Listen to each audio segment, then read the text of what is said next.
Bonjour les amis, bonjour à tous. Alors j'espère que vous allez bien, j'espère que le moral est bon malgré les petites péripéties dans le jardin. Bon, on va pas revenir sur le milieu, on en parle quasiment tous les jours entre jardiniers dans le village, hein. Voilà, bon les amis, moi je vous invite à faire un petit récapitulatif, il faut toujours penser aux débutants, ce qu'il faut faire, ce qu'il faut pas faire, voilà, bon, les petits trucs sympas.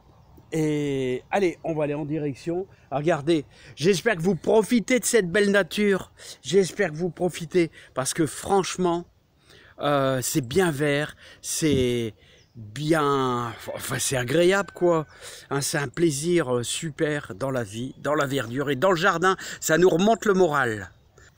Les amis, c'est la bataille des poissons, hein. C'est la bataille des poissons pour un morceau de pain, hein. Aïe aïe aïe, hein. C'est la grosse bagarre. C'est la grosse bagarre. Bon, mademoiselle, tu as eu du pain, hein. Regardez, regardez, c'est incroyable, hein. Aïe, aïe, aïe, ça se bagarre pour un petit bout de pain, hein. Et ça s'en donne, hein. Vous voyez des petits carpillons, il y a du gardon, il y a une multitude de poissons rouges qui se sont reproduits. Regardez comment ça se bagarre, c'est incroyable, hein. Regardez. Alors les amis, bon, bah mais tu as eu un bout de pain. Tu as eu un bout de pain, tu as tout ce que tu veux là, c'est bon, hein?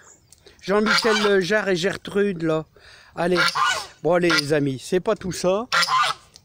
Ah, les poules sont beaucoup plus sympathiques là, hein. Il n'y a pas de cris, ils sont super contentes, c'est le bonheur absolu, hein.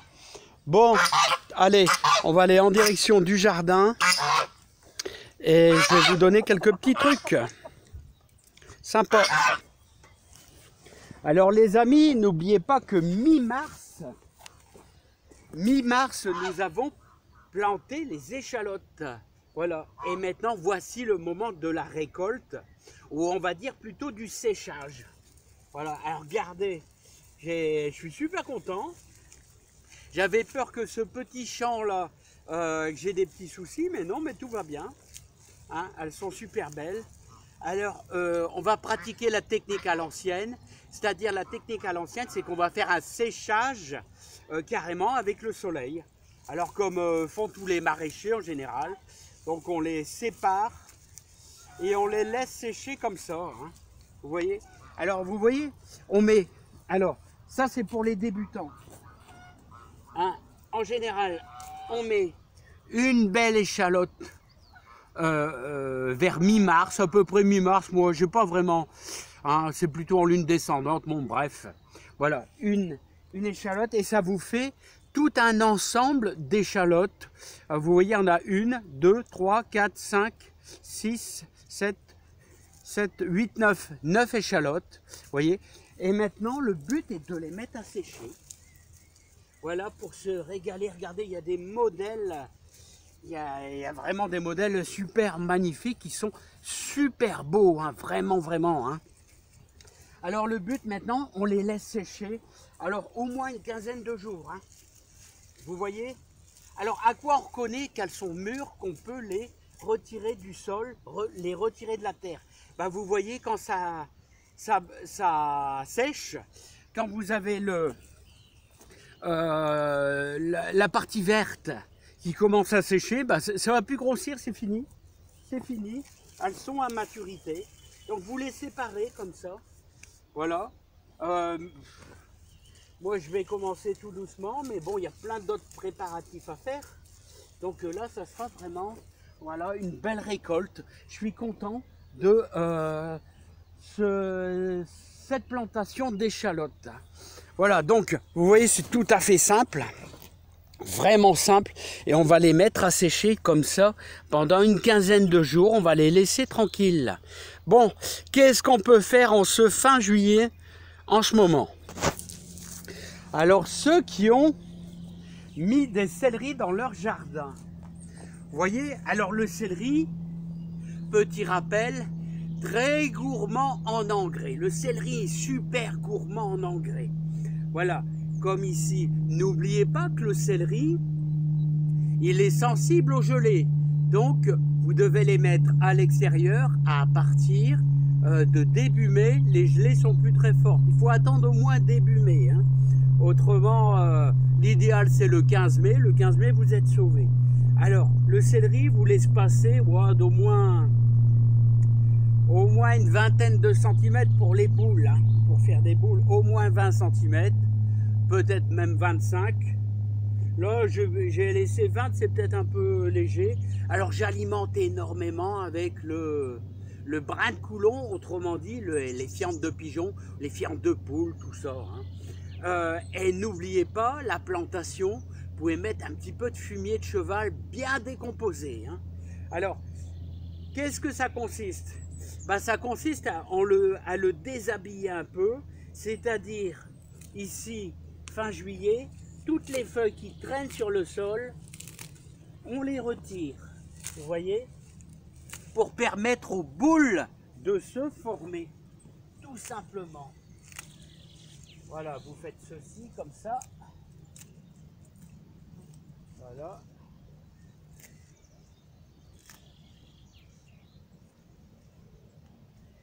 Voilà. Et ça, vous pouvez le mettre sur le tas de compost ou alors vous pouvez faire de la soupe si ça vous dit. Voilà, donc ça c'est la partie céleri. Alors je vais vous faire voir ça de plus près. Parce que j'aime bien faire voir aux gens, aux débutants, comment est-ce qu'on fait. Alors vous voyez le céleri tout simplement.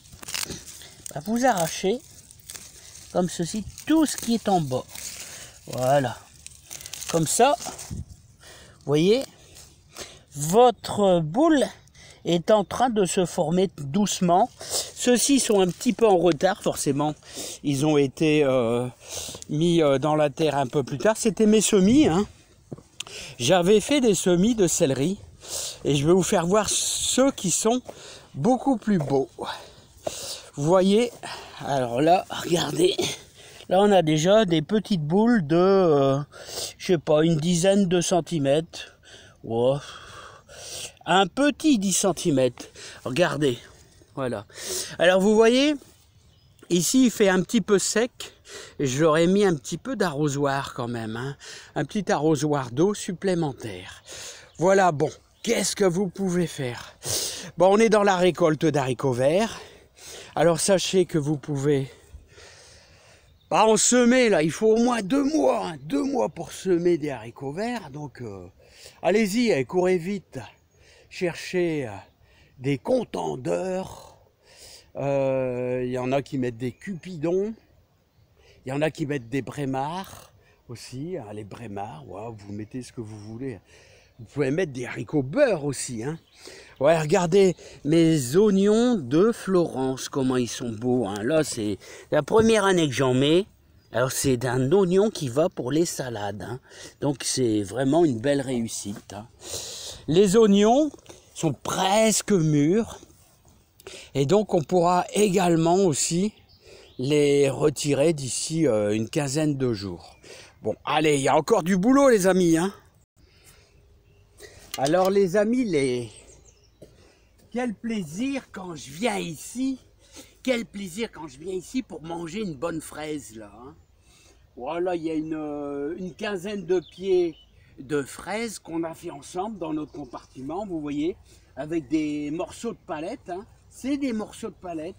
Voilà, j'ai fait un compartiment, j'ai ajouté ça de terre et de mélanger avec du compost. Là, c'est de la mauvaise herbe. Voilà, et donc j'ai ajouté aussi énormément, quasiment un sac de 40 litres de fumier de cheval, du commerce. Pourquoi j'ai pris du commerce? Parce que j'ai pas trouvé de fumier décomposé depuis au moins 1 an. Hein. Il faut pas non plus brûler les racines du fraisier quand on les plante. Donc, c'est pour ça, du commerce, je sais qu'il est décomposé, vous n'allez pas brûler. Hein. Voilà, parce qu'il est archi, avec la paille, il est archi. il a été en extérieur, il a plu dessus, tout ça. Hein, il est bien décomposé, donc vous allez avoir un bon produit. Voilà, donc c'est pour ça. Si vous en trouvez du fumier, pensez-y, il ne faut pas mettre du frais, ça brûle. Hein. Alors, le fraisier, qu'est-ce qu'il fait? Bah, vous voyez, on est au mois de juillet, bah, il nous fait des tiges comme ça. Regardez, il nous fait des tiges, des prolongements. Et je vais en couper une. Hop, voilà. Et cette tige, ça s'appelle un stolon. Un stolon. Et dès qu'il va arriver en contact avec le sol, eh bien, il va fabriquer de la racine et vous obtenez une copie de votre pied de fraisier. Hein. C'est vraiment une copie identique. Donc, c'est de la multiplication par stolon. Il projette son petit fil et il va chercher une bonne terre tout simplement. Hein. Enfin, il va essayer de chercher une bonne terre. Alors ça vous donne quoi? Bah, ça vous donne des dizaines et des dizaines de stolons qui vont se balader. Vous en voyez là 3 qui vont se balader. Alors là, ça va se balader un petit peu partout. Hein? Alors ce que vous faites, c'est par exemple, on va le mettre au pied de tomate tout simplement. Hein? Hop, je vais le couper comme ça. Mettez un petit peu d'eau.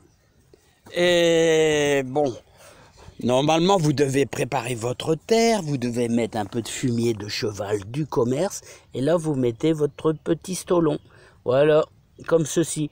Bon, j'explique comme ça. Mais en réalité, vous devez préparer votre parterre. Voilà, bien travailler votre terre. Vous devez prendre votre sac de fumier de cheval, vous devez l'étaler dedans, bien périmétrer votre endroit où vous allez mettre vos fraises. Hein. Vous allez étaler votre fumier de cheval, vous allez le mélanger avec votre terre et vous allez séparer chaque pied de fraisier d'au moins 20 cm. Et vous allez faire plusieurs lignes comme ça. Hein, et vous allez laisser au moins 5, et moi je vous conseille de laisser 50 cm entre chaque ligne. Je vais vous dire pourquoi. Bah pour pouvoir désherber. Vous allez pouvoir pailler aussi et désherber. Vous pourrez pailler avec de l'herbe de tonte bien séchée. Et là, vous allez... Et puis c'est beaucoup plus agréable pour ramasser. Voilà, vous allez suivre vos lignes de fraises. Et voilà, ce que j'ai pas pu faire parce que bon, je voulais pas empiéter trop dans le jardin. Donc moi j'ai fait une ligne là, une ligne au milieu et une ligne là. Voilà, bon j'en ai encore mangé hier. Je sais pas, il y en a une. Ouais, regardez. Il y a même, je crois, un merle qui est passé par là. Vous voyez? Regardez, hop.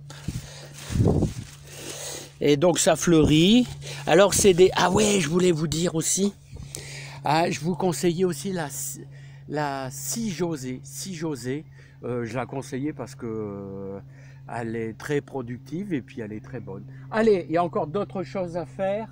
Voilà, donc j'ai expliqué. Hein. Regardez les beaux concombres. Oh, ils sont bons à cueillir ceux-là. Hein. Ils sont bons à cueillir ceux-là. Hein. Bon, allez, tout va bien là-dedans. Ça va, les amis. Allez, on va parler. Qu'est-ce qu'on peut encore faire en ce moment?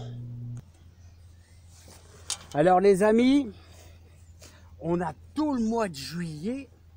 Ben pour penser à nos légumes d'automne, parce que c'est le moment.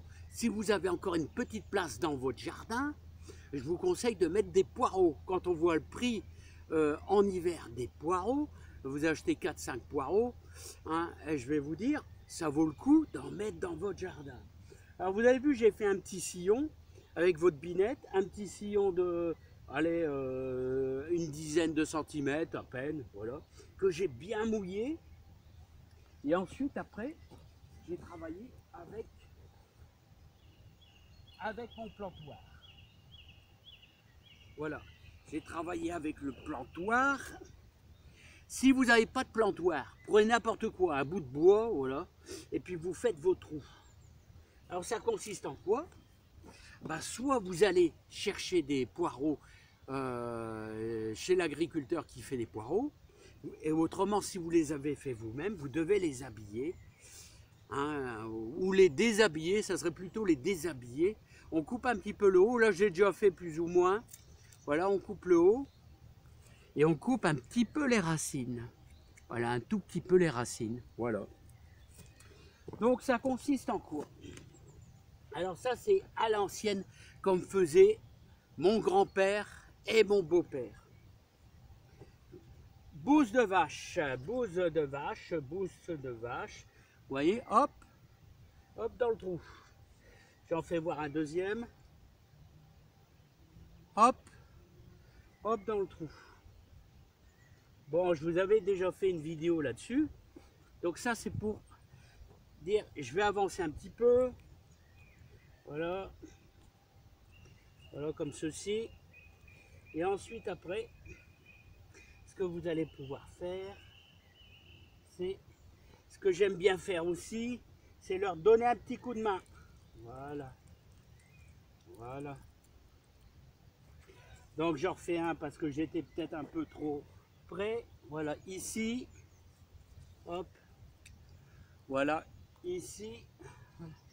Et ensuite, bouse de vache. Voilà. À la bouse de vache. Et là ensuite, après, vous allez refermer votre ligne. Voilà. Oh, j'aime bien le faire à la main. Vous pouvez le faire à la binette, hein. Voilà, tout simplement. Donc on fait, là il y a un petit peu profond. Voilà. Voilà.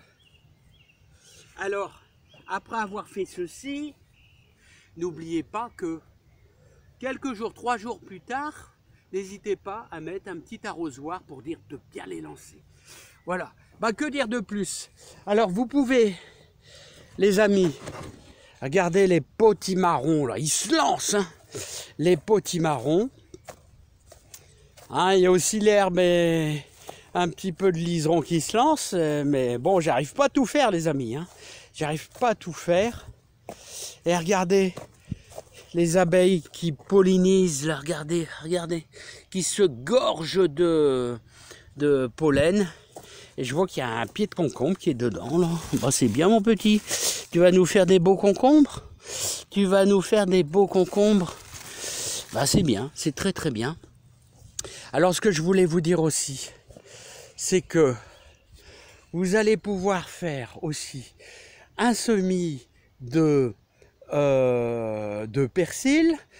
Vous pouvez faire un semis de radis. Voilà, c'est ça que je voulais vous dire, les radis. Hein, et bah, le persil, il est déjà fait. Et n'oubliez pas de mettre une toile de jute ou une vieille serpillière. Ouais, une vieille serpillière. Regardez, regardez le persil là. Il fait des feuilles un petit peu pointues. Hein, c'est typique du persil. Et là, j'ai semé les grosses paresseuses là. Un petit peu de grosses paresseuses. Elle se pointe enfin. Elle se pointe enfin, la grosse paresseuse. Voilà les amis, bon, en tout cas, que de péripéties. Tout compte fait, on n'a pas eu beaucoup de cerises, hein, à cause de cette humidité qu'on a eue terrible il y a 15 jours, 3 semaines. Hein. Bon, allez, j'ai donné pas mal de petits conseils, les amis. Là, et moi, je reprends le boulot. Voilà, allez, salut, portez-vous bien. Et je vous souhaite plein de bonheur et plein de joie dans le jardin. Le jardin, c'est super. Ça vous remonte le moral. Je vous dis à bientôt. Allez, bye bye les amis. On se quitte sur une belle image.